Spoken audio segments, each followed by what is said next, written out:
बागेश्वर धाम सरकार की जय।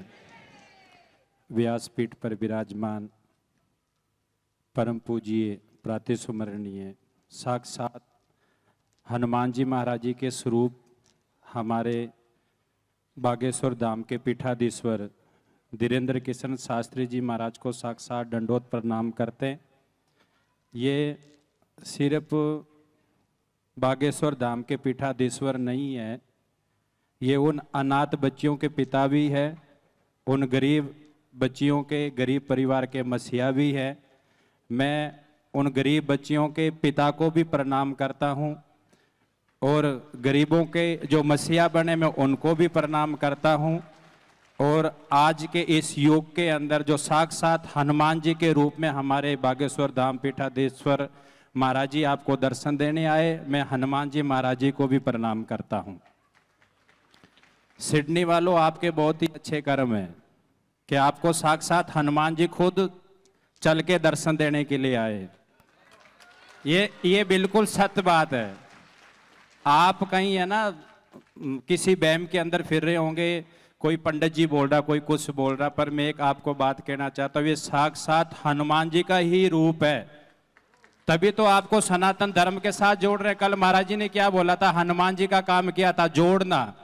तो सारी दुनिया को, सारे सनातन धर्म को एकत्रित करने वाले, सारे संतों को प्यार देने वाले कौन है? महाराज श्री जी है। तो फिर हनुमान जी का काम जोड़ने का, तो हमारे साक्षात महाराज जी हनुमान जी के ही रूप में दर्शन देने के लिए आए हैं।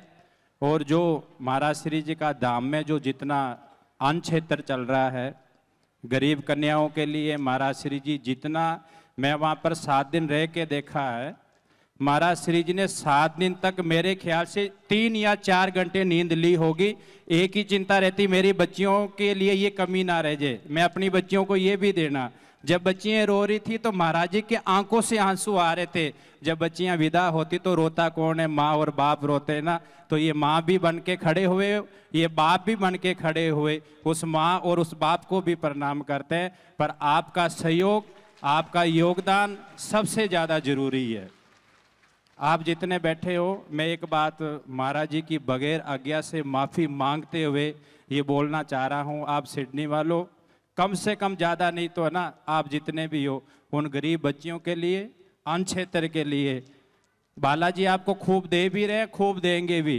बागेश्वर धाम के लिए ज़्यादा नहीं, हर महीने में आप $101 भी निकाल के महाराज बागेश्वर धाम, महाराज जी नहीं मांगते, पर मेरी अंदर की दिल की तमन्ना उन गरीब बच्चियों के लिए, वहाँ जाके आप देखोगे तो आपको लगेंगे दुनिया के अंदर सही काम कौन करा, बागेश्वर धाम सरकार से ही हो रहा है। आप ज़्यादा से ज़्यादा महाराज जी का सहयोग करें और एक एक गरीब बच्चियों की शादी, आप बोलो ना महाराज जी जितनी मर्जी गरीब बच्चियों की शादी करो, हम एक एक बच्ची की शादी आप सब लोग उठा सकते हो। महाराज जी का जो बीड़ा है, हम गरीबी को ही खत्म करना, हिंदुस्तान से, भारत देश से, और हिंदू सनातन धर्म की कोई भी बच्ची अनाथ ना रहे, यही महाराज जी लक्ष्य लेके चल रहे हैं। ऐसे महाराज जी के श्री चरणों में मैं प्रणाम करता हुआ अपनी वाणी को यहीं विराम। बोल बागेश्वर धाम सरकार की जय।